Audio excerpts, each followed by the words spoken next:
Você sabia que existe um momento na Bíblia em que Pedro fez algo que nenhum outro ser humano conseguiu fazer?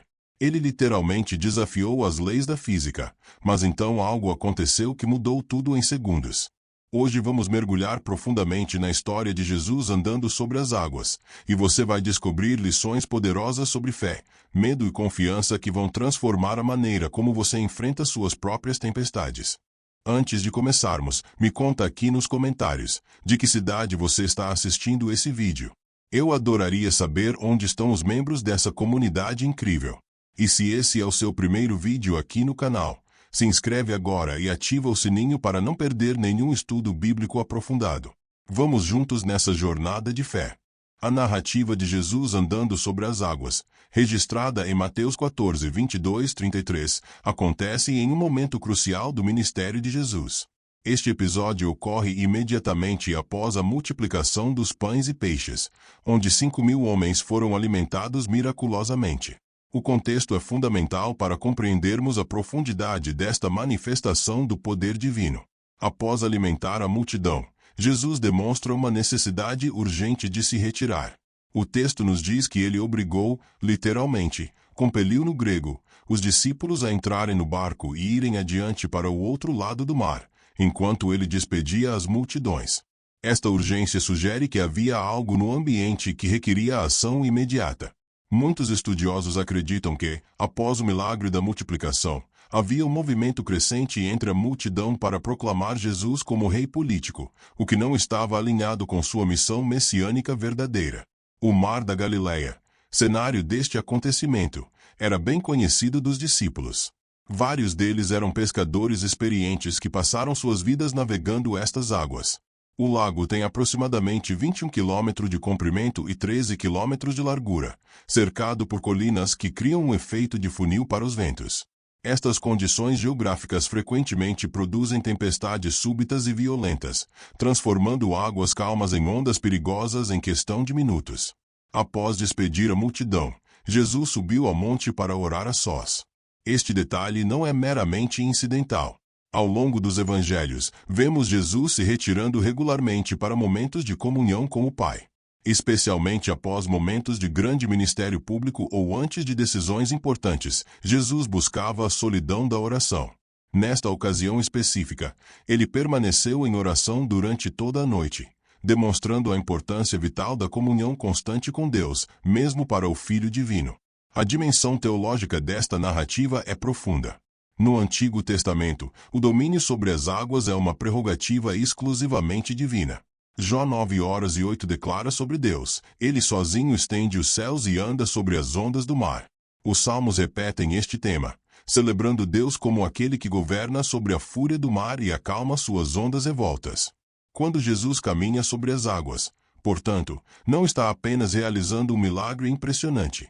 Está revelando sua identidade divina de uma maneira que qualquer judeu familiarizado com as Escrituras reconheceria imediatamente. O mar, na cosmovisão judaica, também carregava simbolismo significativo. Representava o caos, o perigo, as forças que ameaçam a ordem criada. Na narrativa da criação, o Espírito de Deus paira sobre as águas, trazendo ordem do caos. No Êxodo, Deus divide as águas do Mar Vermelho, criando um caminho de libertação através do que antes era intransponível. Quando Jesus anda sobre as águas, ele está demonstrando autoridade sobre as forças caóticas da natureza, e por extensão, sobre todas as circunstâncias que ameaçam nossa paz e segurança. Enquanto Jesus orava no monte, os discípulos enfrentavam uma batalha contra os elementos. O texto nos diz que o barco já estava a muitos estádios da terra, açoitado pelas ondas, porque o vento era contrário. Um estádio equivalia a aproximadamente 185 metros, então eles estavam significativamente distantes da costa, possivelmente no meio do lago. A palavra grega usada para açoitado, basanizomenon, transmite a ideia de tormento, tortura, sofrimento intenso. Os discípulos estavam experimentando o que os pescadores do Mar da Galileia conheciam bem, uma tempestade noturna que surgia do nada. O vento contrário significava que, não importa quanto se esforçassem, faziam pouco progresso. Remavam contra a tempestade, provavelmente por horas, lutando para manter o barco estável e avançar em direção ao seu destino.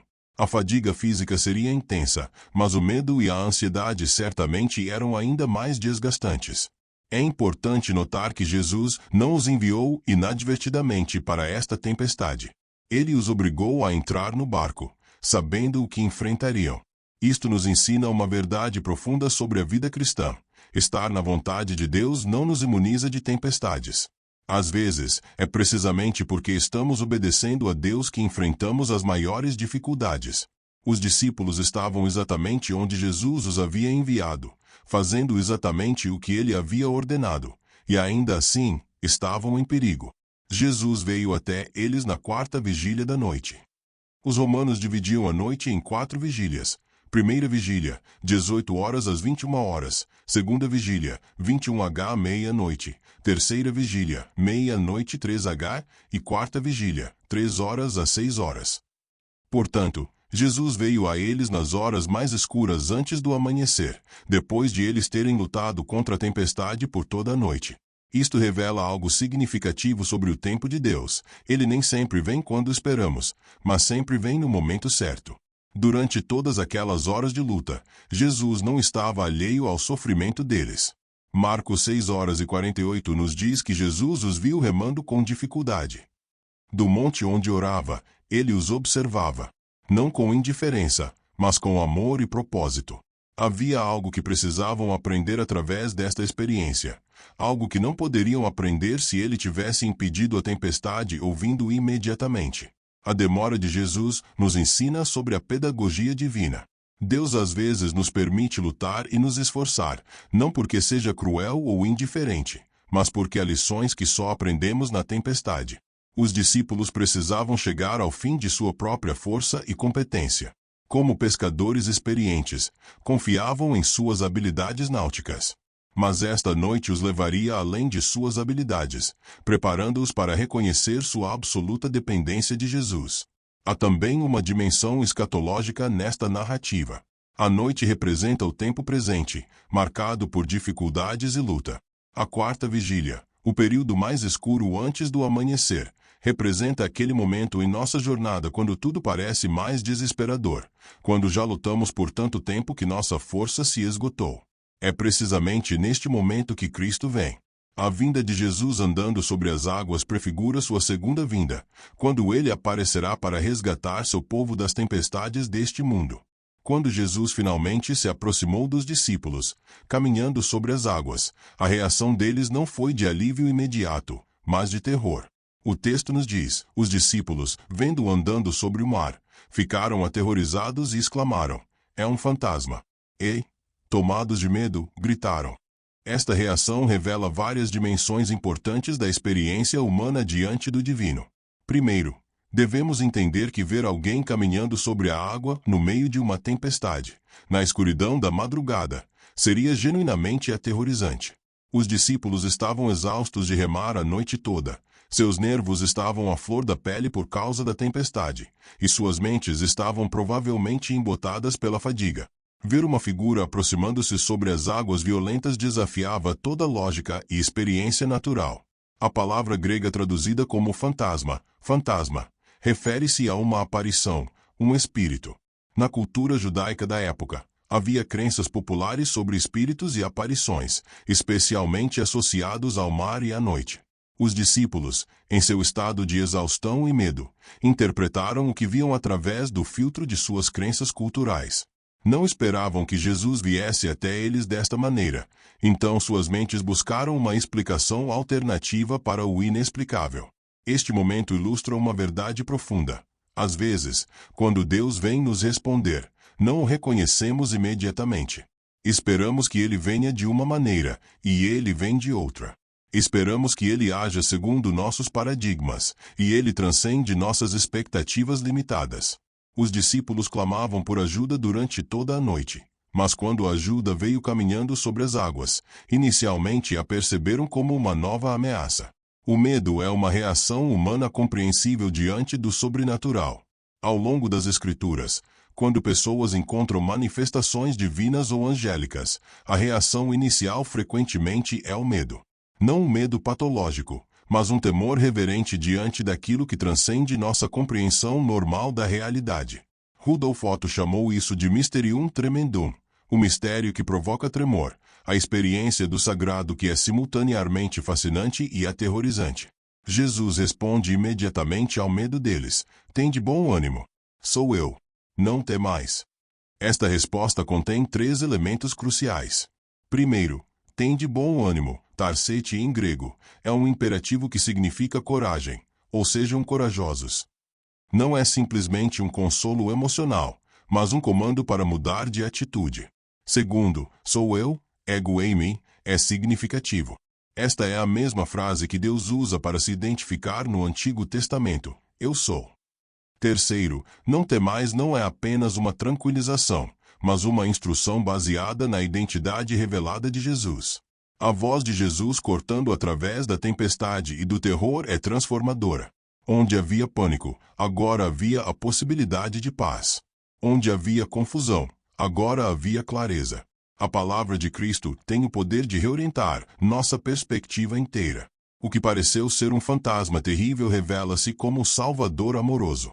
Esta é a experiência recorrente da vida cristã. Aquilo que tememos frequentemente contém a própria presença de Deus que buscamos. A resposta de Pedro à revelação de Jesus é notável: Senhor, se és tu, manda-me ir ter contigo, por cima das águas. Este pedido revela muito sobre o caráter de Pedro e também nos ensina princípios importantes sobre fé e ousadia espiritual. Pedro não pediu para que Jesus acalmasse a tempestade ou viesse até o barco. Ele pediu para fazer algo que nenhum humano jamais havia feito: caminhar sobre a água. Este pedido demonstra uma fé extraordinária misturada com uma dose saudável de precaução. Pedro não simplesmente pulou do barco presumindo que poderia andar sobre a água. Ele esperou pelo convite de Jesus. Sua frase "se és tu" não expressa dúvida sobre a identidade de Jesus, mas estabelece uma condição: já que és tu, já que tenho certeza de que és tu, então permite-me participar deste milagre. Este momento nos ensina que a fé genuína não é temeridade. Pedro não confiou em sua própria capacidade ou em sua coragem. Ele não disse: vou tentar também. Ele esperou pela palavra de Jesus: manda-me. A verdadeira fé sempre se baseia na palavra e no convite de Cristo, não em nossa confiança própria ou entusiasmo emocional. Jesus responde com uma única palavra: vem. Esta palavra simples mas poderosa carrega autoridade criativa. Quando Jesus fala, ele não está meramente dando permissão, ele está criando possibilidade. Sua palavra capacita aquilo que comanda. Quando Deus disse haja luz na criação, não estava simplesmente desejando luz, ele estava criando luz através de sua palavra. Similarmente, quando Jesus diz a Pedro vem, ele está criando a possibilidade de Pedro fazer o impossível. Pedro então faz algo extraordinário. Ele sai do barco. Este ato requer tremenda coragem. O barco, embora estivesse sendo açoitado pelas ondas, ainda representava segurança relativa. Era sólido, tangível, familiar. Sair do barco significava abandonar toda a segurança conhecida e confiar completamente na palavra de Jesus. Os outros discípulos permaneceram no barco. Não os criticamos por isso, mas reconhecemos a coragem especial de Pedro ao dar este passo de fé. Inicialmente, funciona. Pedro anda sobre a água. Não há descrição de como isso se sentiu, nenhum detalhe sobre a mecânica do milagre. Apenas a declaração simples de que ele andou sobre as águas em direção a Jesus. Por um momento glorioso, Pedro experimenta o impossível. Ele está fazendo algo que desafia todas as leis naturais conhecidas, sustentado não por suas próprias capacidades, mas pela palavra de Cristo. Este momento de Pedro caminhando sobre a água nos ensina várias lições importantes. Primeira, Deus às vezes nos chama para fazer coisas que parecem impossíveis. Segunda, quando Ele chama, Ele também capacita. Terceira, grandes experiências de fé frequentemente requerem deixar para trás nossa segurança conhecida. Quarta, não experimentaremos milagres se sempre permanecermos no barco da segurança convencional. A experiência de Pedro também nos mostra que caminhar em fé não significa ausência de medo ou perigo real. As ondas ainda estavam altas, o vento ainda soprava furiosamente, as circunstâncias objetivas não mudaram. O que mudou foi que Pedro agora estava caminhando em obediência à palavra de Jesus, e isso fazia toda a diferença. A fé não remove as tempestades de nossas vidas. Ela nos capacita a atravessá-las de maneiras que seriam impossíveis sem a palavra de Cristo. O que acontece a seguir é um dos momentos mais humanos e relacionáveis de todo o Novo Testamento. Mas, reparando no vento forte, teve medo. E, começando a submergir, gritou: Senhor, salva-me. Em um instante, a fé triunfante de Pedro se transforma em medo que o faz começar a afundar. A sequência é instrutiva. Pedro estava andando sobre a água, fazendo o impossível, e então algo mudou. O texto nos diz que ele reparou no vento forte. O vento sempre esteve lá, não surgiu repentinamente naquele momento. O que mudou não foram as circunstâncias, mas o foco de Pedro. Ele desviou seus olhos de Jesus e os fixou nas circunstâncias ao seu redor. Este é um padrão que todos reconhecemos em nossas próprias vidas. Enquanto mantemos nosso foco em Cristo e em Sua palavra, conseguimos enfrentar circunstâncias impossíveis. Mas no momento em que começamos a focar mais nas dificuldades do que no Senhor, começamos a afundar. O problema não está nas circunstâncias em si. Elas podem ser genuinamente difíceis e ameaçadoras. O problema está em permitir que essas circunstâncias ocupem um lugar maior em nossa consciência do que a presença e a palavra de Cristo. A palavra grega usada aqui para reparando, blepon, é significativa. Não se refere a um olhar casual, mas a uma observação atenta, concentrada. Pedro começou a examinar o vento, a analisar as ondas, a calcular o perigo. Sua mente racional reacertou-se, lembrando de que pessoas não caminham sobre água, de que ele deveria estar afundando. E no momento em que sua fé foi suplantada pela lógica natural, a lei natural reassumiu o controle. Teve medo é uma frase curta mas poderosa. O medo não é necessariamente pecado. Jesus não repreende Pedro por ter medo, mas por ter pouca fé. O medo é uma emoção humana natural diante do perigo real. Mas quando o medo se torna maior que nossa confiança em Cristo, ele se torna destrutivo. Pedro experimentou o que muitos de nós experimentamos. O medo pode coexistir com a fé, mas quando o medo domina, a fé é enfraquecida. Começando a submergir indica que o processo de afundar não foi instantâneo. Houve um momento de transição, um ponto em que Pedro sentiu as águas começando a engoli-lo. Isto sugere que havia ainda uma oportunidade para recuperar a fé, para reorientar seu foco de volta a Jesus. Mas em vez de lutar para restaurar sua confiança por si mesmo, Pedro faz a coisa mais importante que alguém pode fazer em momento de crise. Ele clama a Jesus. Senhor, salva-me. É uma das orações mais curtas e mais eficazes registradas nas Escrituras. Apenas 3 palavras no grego original. Kyrie, sozo-me. Esta oração contém todos os elementos essenciais de um clamor genuíno: reconhecimento da autoridade de Cristo, Senhor, admissão da necessidade pessoal e um pedido direto por intervenção. Não há tempo para eloquência elaborada, teologia sofisticada ou barganha espiritual. Apenas um grito urgente e honesto por socorro. Este momento de Pedro nos conforta porque nos mostra que mesmo aqueles com grande fé podem vacilar. Pedro havia acabado de fazer algo extraordinário. Ele havia caminhado sobre a água. Mas num instante, passou de caminhar sobre as águas para afundar nelas. Isto nos lembra que a jornada de fé não é uma progressão linear constante de vitória em vitória. Há momentos de triunfo e momentos de fraqueza, às vezes separados apenas por segundos. A resposta de Jesus ao clamor de Pedro é imediata e revela muito sobre o caráter de nosso Senhor. E prontamente Jesus, estendendo a mão, segurou-o e lhe disse: Homem de pequena fé, por que duvidaste? Esta resposta contém tanto resgate quanto instrução, tanto graça quanto verdade. A palavra prontamente, euteus em grego, significa imediatamente, sem demora. Jesus não hesitou, não fez Pedro esperar, não permitiu que ele afundasse completamente antes de intervir. No instante em que Pedro clamou, Jesus agiu. Isto nos ensina algo fundamental sobre a natureza de Cristo. Ele está sempre pronto para responder ao clamor genuíno de seus filhos. Não importa quão rapidamente passamos da fé para o medo, sua graça é mais rápida ainda. Estendendo a mão, segurou-o é uma imagem poderosa. Jesus não usou suas palavras para resgatar Pedro. Ele poderia ter falado uma palavra e as águas teriam se solidificado sob os pés de Pedro. Em vez disso, ele estendeu sua mão fisicamente, oferecendo contato pessoal, toque humano. Há algo profundamente reconfortante em ser segurado por uma mão forte quando estamos em perigo. Jesus não apenas salva Pedro, ele o segura. A palavra grega para segurou, o epelabeto, transmite a ideia de agarrar firmemente, segurar com força. Não foi um toque leve ou hesitante. Jesus agarrou Pedro com firmeza suficiente para impedi-lo de afundar e puxá-lo de volta para a superfície das águas. Esta é uma imagem maravilhosa da segurança que temos em Cristo. Quando clamamos a Ele, Ele não apenas nos toca suavemente, Ele nos agarra com força suficiente para nos manter seguros.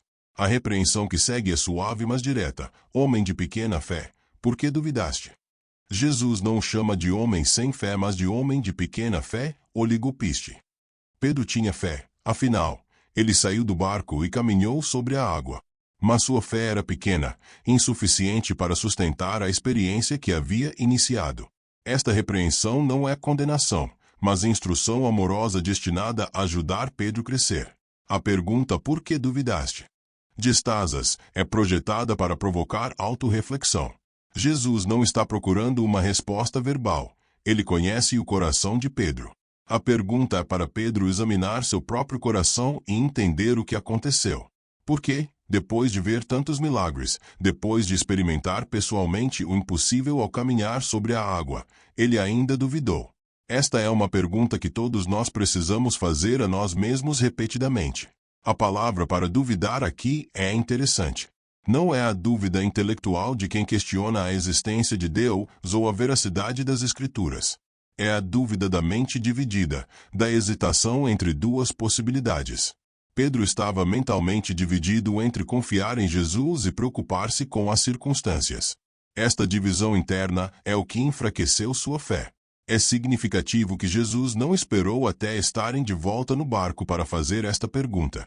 Ele a faz enquanto ainda estão sobre as águas. A lição deve ser aprendida no momento, no contexto da experiência. A educação espiritual mais eficaz acontece não em salas de aula abstratas, mas no calor da experiência real, quando as lições são relevantes e viscerais. A repreensão de Jesus também nos mostra que é possível ser repreendido e resgatado simultaneamente.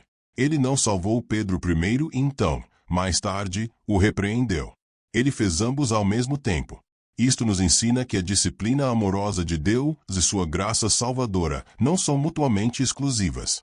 Ele pode nos corrigir enquanto nos resgata, nos ensinar enquanto nos salva. Depois que Jesus e Pedro entraram no barco, algo notável acontece. Quando subiram para o barco, o vento cessou. A tempestade que havia açoitado os discípulos por toda a noite se acalmou no momento em que Jesus entrou no barco. Não há registro de Jesus falando às ondas ou repreendendo o vento. Sua simples presença no barco foi suficiente para trazer paz. Este detalhe contém uma verdade profunda sobre a natureza transformadora da presença de Cristo. Os discípulos haviam lutado contra a tempestade por horas com sua própria força, conseguindo pouco progresso. Mas quando Jesus entrou no barco, a batalha terminou. Não porque eles finalmente aprenderam a técnica correta de remar, mas porque a própria fonte da paz estava agora com eles. A calmaria repentina deve ter sido quase tão impressionante quanto a própria tempestade. Imaginem o contraste. Um momento antes, ondas violentas sacudiam o barco, o vento uivava, água jorrava sobre as bordas. No momento seguinte, silêncio. Águas calmas. Paz. Este contraste dramático não poderia deixar de impressionar os discípulos com o poder extraordinário de Jesus. A resposta dos discípulos é de adoração profunda, e os que estavam no barco adoraram-no, dizendo, verdadeiramente és filho de Deus. Esta não foi uma resposta casual ou superficial. A palavra grega para adoraram, prosekinesen, significa prostrar-se em reverência e homenagem. Os discípulos não apenas reconheceram intelectualmente quem Jesus era, eles responderam com adoração do corpo inteiro. A confissão verdadeiramente és filho de Deus é profundamente significativa. Este é um dos primeiros momentos nos evangelhos onde os discípulos articulam claramente a divindade de Jesus. Eles não dizem meramente que ele é um profeta poderoso ou um grande mestre. Eles o reconhecem como o Filho de Deus, uma reivindicação de divindade que qualquer judeu entenderia perfeitamente. É importante notar que esta adoração vem de todos os que estavam no barco, não apenas de Pedro. Embora Pedro tivesse a experiência única de caminhar sobre a água, todos os discípulos presenciaram o milagre. Todos viram Jesus caminhando sobre as águas. Todos experimentaram a calmaria repentina quando ele entrou no barco. E todos responderam com adoração. Este momento de adoração corporativa é um quadro da igreja. Quando Jesus está presente em meio ao seu povo, quando sua identidade é claramente revelada, a resposta natural é adoração. Não adoração forçada ou manufaturada, mas o transbordamento espontâneo de corações que reconheceram quem ele realmente é. A verdadeira adoração sempre flui do reconhecimento da verdadeira identidade de Cristo. A progressão ao longo desta narrativa é instrutiva. Os discípulos começam em terror, pensando que viram um fantasma. Movem-se para o reconhecimento quando Jesus fala. Pedro experimenta fé ousada seguida por dúvida e resgate. E tudo culmina em adoração corporativa e confissão teológica. Esta é frequentemente a jornada da fé, do medo ao reconhecimento, da experiência ao entendimento mais profundo, e finalmente à adoração.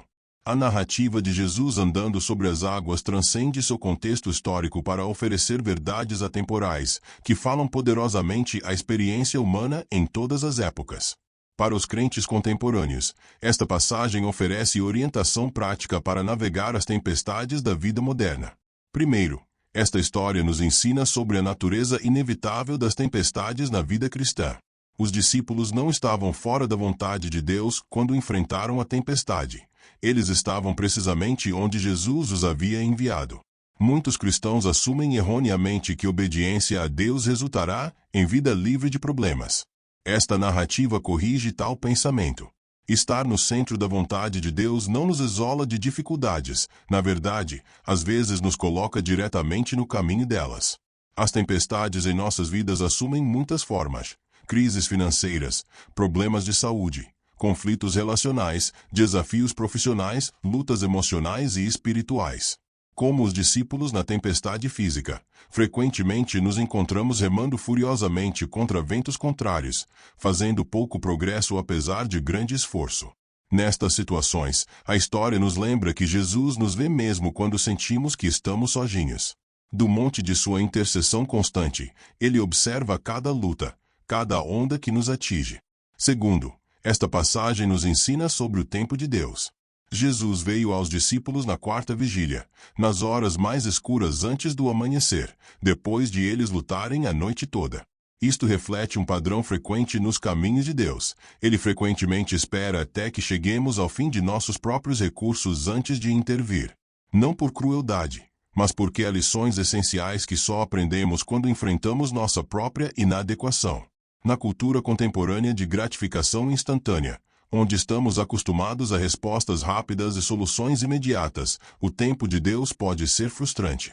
Queremos que Ele acalme nossa tempestade agora, que resolva nosso problema imediatamente, que remova nossa dificuldade sem demora. Mas Deus está mais interessado em nosso crescimento do que em nosso conforto. Ele permite que as tempestades continuem tempo suficiente para nos ensinar dependência, fé e perseverança. Terceiro, a narrativa nos desafia a desenvolver fé que vai além da segurança do barco. Pedro é o único que experimentou o milagre de caminhar sobre a água porque foi o único disposto a sair do barco. Os outros discípulos eram igualmente amados por Jesus, igualmente seguros, mas perderam uma experiência extraordinária porque permaneceram na segurança relativa do barco.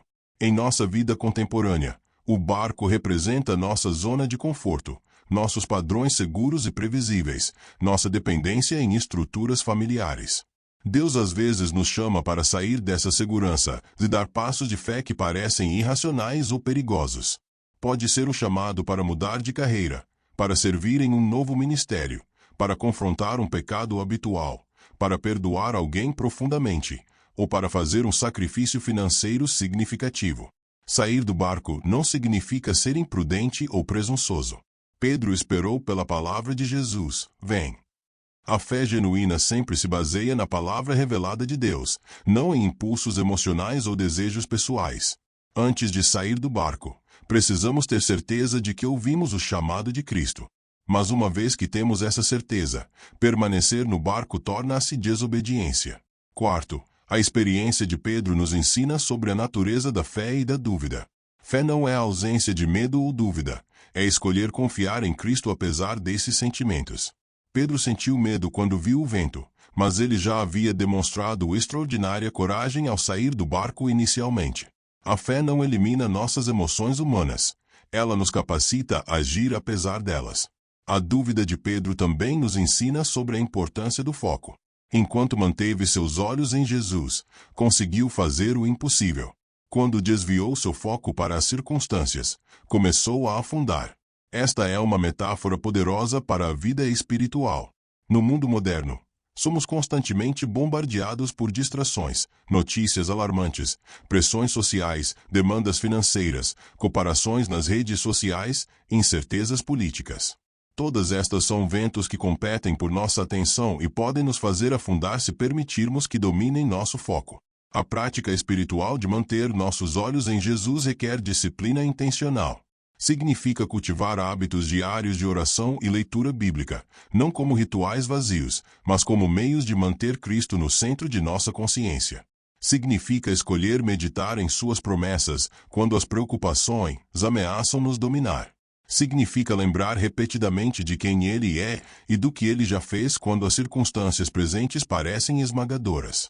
Quinto, o grito de Pedro: Senhor, salva-me, nos ensina sobre a oração eficaz.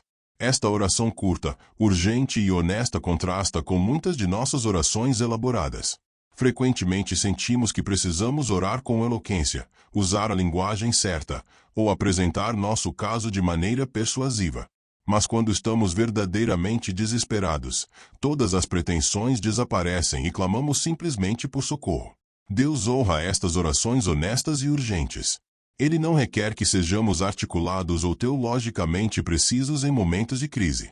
Ele simplesmente quer que o reconheçamos como Senhor e clamemos a Ele por ajuda. Para pessoas contemporâneas que lutam com a oração, sentindo que não sabem as palavras certas ou que suas orações não são boas o suficiente, a oração de Pedro oferece liberdade. Deus responde ao clamor genuíno do coração, não à perfeição da forma. Sexto, a resposta imediata de Jesus ao clamor de Pedro nos assegura da prontidão de Deus em nos socorrer. Prontamente Jesus, estendendo a mão, segurou-o, não houve demora, nenhuma hesitação, nenhuma repreensão antes do resgate. Jesus salvou primeiro, ensinou depois. Esta sequência é crucial. Deus não nos faz esperar até que aprendamos nossa lição ou nos tornemos melhores antes de nos ajudar. Ele nos resgata em nossa imperfeição e depois, com amor, nos ensina. Esta verdade é especialmente relevante para aqueles que lutam com vergonha ou sentimento de indignidade. Muitos crentes hesitam em clamar a Deus quando estão lutando porque sentem que não merecem sua ajuda, especialmente se sua dificuldade resulta de suas próprias escolhas ruins. Mas Pedro afundou precisamente por causa de sua própria dúvida, não devido às circunstâncias externas. Mesmo assim, Jesus imediatamente o resgatou. A graça de Deus não espera que nos qualifiquemos para ela. Ela alcança e nos agarra em nossa fraqueza. Sétimo, a repreensão suave de Jesus, homem de pequena fé. Por que duvidaste? Nos ensina que Deus deseja nosso crescimento espiritual. Jesus não ignorou a falha de Pedro nem o condenou por ela. Em vez disso, ele usou o momento como oportunidade de ensino. Esta é a pedagogia divina. Transformar nossas falhas em lições, nossas fraquezas em oportunidades de crescimento. Para crentes contemporâneos, isto significa que não precisamos temer quando falhamos. Nossos momentos de dúvida e fraqueza não são o fim da história. São capítulos na narrativa maior de Deus nos moldando à imagem de Cristo. Quando afundamos, quando nossa fé vacila, quando duvidamos, podemos aprender destas experiências em vez de ser esmagados por elas. A pergunta não é se vamos falhar, mas o que aprenderemos quando falharmos. Oitavo, a entrada de Jesus no barco e a consequente calmaria nos ensinam sobre a presença transformadora de Cristo. O vento cessou não porque os discípulos finalmente dominaram a técnica correta de navegação, mas porque Jesus estava agora com eles. Sua presença mudou tudo. Na vida cristã contemporânea, buscamos frequentemente soluções para nossos problemas, melhores estratégias, mais recursos, aconselhamento profissional, programas de autoajuda. Todas estas coisas podem ter seu lugar, mas a narrativa nos lembra que a resposta definitiva não é uma solução, mas uma pessoa. O que precisamos acima de tudo não é acalmar nossas próprias tempestades, mas convidar Jesus para estar presente nelas conosco. Esta verdade redefine como abordamos dificuldades. Em vez de orar primariamente para que Deus remova nossos problemas, podemos orar para que Ele manifeste sua presença neles. Em vez de buscar escapar de circunstâncias difíceis, podemos buscar experimentar Cristo no meio delas. Isto não é resignação passiva, é fé ativa que reconhece que a presença de Cristo é mais valiosa que a ausência de problemas. Nono, a adoração dos discípulos e sua confissão verdadeiramente és filho de Deus nos lembram que o objetivo de todas as nossas experiências, tanto triunfos quanto falhas, é nos levar a um conhecimento mais profundo de Cristo e a adoração mais genuína. Os discípulos haviam passado meses com Jesus, haviam visto muitos milagres, mas esta experiência os levou a uma nova profundidade de reconhecimento de quem ele realmente era. Na jornada cristã contemporânea, é fácil tratar Jesus primariamente como um solucionador de problemas ou um fornecedor de bênçãos. Mas o propósito último de sua obra em nossas vidas não é apenas nos fazer felizes ou bem-sucedidos, é nos revelar sua verdadeira identidade e evocar nossa adoração. Cada tempestade que atravessamos, cada milagre que experimentamos, cada momento de fraqueza e resgate, todos existem para nos levar mais profundamente ao conhecimento de quem Ele é. A adoração que flui deste conhecimento não é obrigação religiosa, mas resposta espontânea. Quando verdadeiramente vemos quem Jesus, não apenas intelectualmente, mas experiencialmente, a adoração é tão natural quanto a respiração. Os discípulos não se forçaram a adorar, eles não poderiam fazer outra coisa diante da revelação que haviam presenciado. Décimo, esta narrativa inteira nos oferece esperança para nossas próprias tempestades. Seja qual for a tempestade que você está enfrentando agora, financeira, relacional, física, emocional, espiritual. Esta história afirma várias verdades. Jesus vê sua luta mesmo quando você se sente invisível. Ele virá a você, embora possa ser na quarta vigília, nas horas mais escuras. Ele tem poder sobre qualquer tempestade que você enfrenta. Ele o convida a experiências de fé que vão além de sua segurança atual. Quando você clama a Ele, Ele responderá prontamente. Sua presença traz paz que circunstâncias não podem dar ou remover. Para aqueles que sentem que estão afundando agora mesmo, a mensagem é clara. Clame a Jesus. Não espere até ter fé perfeita. Não espere até entender tudo. Não espere até se sentir digno. Simplesmente clame: Senhor, salva-me. E confie que a mão que segurou Pedro está estendida para você também. Para aqueles que estão no barco, observando mas não arriscando, a história oferece um convite, ouça o chamado de Jesus para vir. Há experiências de fé que você só terá se estiver disposto a sair de sua zona de conforto. Sim, você pode afundar. Sim, você pode duvidar. Mas você também pode experimentar o milagre de fazer o impossível pelo poder de Cristo. Para aqueles que já afundaram, que já experimentaram falha de fé, a narrativa oferece graça. Suas dúvidas passadas não o desqualificam do amor e do uso de Deus. Pedro, que afundou por dúvida, tornou-se um dos líderes mais importantes da igreja primitiva. Suas falhas não definiram seu futuro. Elas se tornaram parte de sua preparação para maior serviço. Finalmente, esta história nos convida a adorar. Quando você verdadeiramente entende quem Jesus, o Deus que anda sobre impossibilidades, que chama você para além de suas limitações, que o resgata quando você falha, que acalma tempestades com sua presença, a única resposta adequada é prostrar-se em adoração e declarar: verdadeiramente, tu és o Filho de Deus. A jornada de fé não é sobre nunca duvidar, nunca ter medo, nunca afundar. É sobre conhecer aquele a quem clamamos quando afundamos, confiar naquele que nos resgata quando falhamos, e adorar aquele que se revela tanto em nossa força quanto em nossa fraqueza.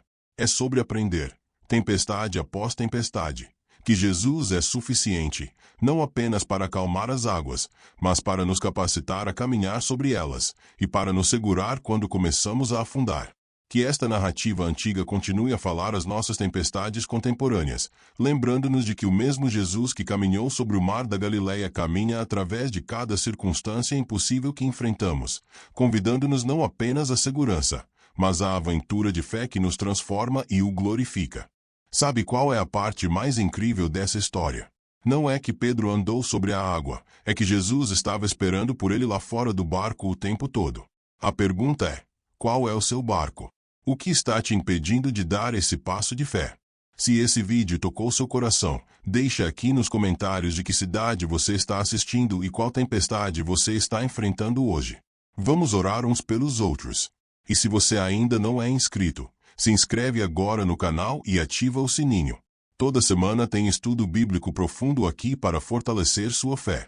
Lembre-se, você pode estar no meio da sua quarta vigília, na hora mais escura da noite, mas Jesus já viu você lutando e Ele está vindo. E quando você clamar: Senhor, salva-me, a mão dele vai te segurar. Não imediatamente acalmar a tempestade, mas te segurar dentro dela. E isso muda tudo. Que Deus abençoe você. Até o próximo estudo.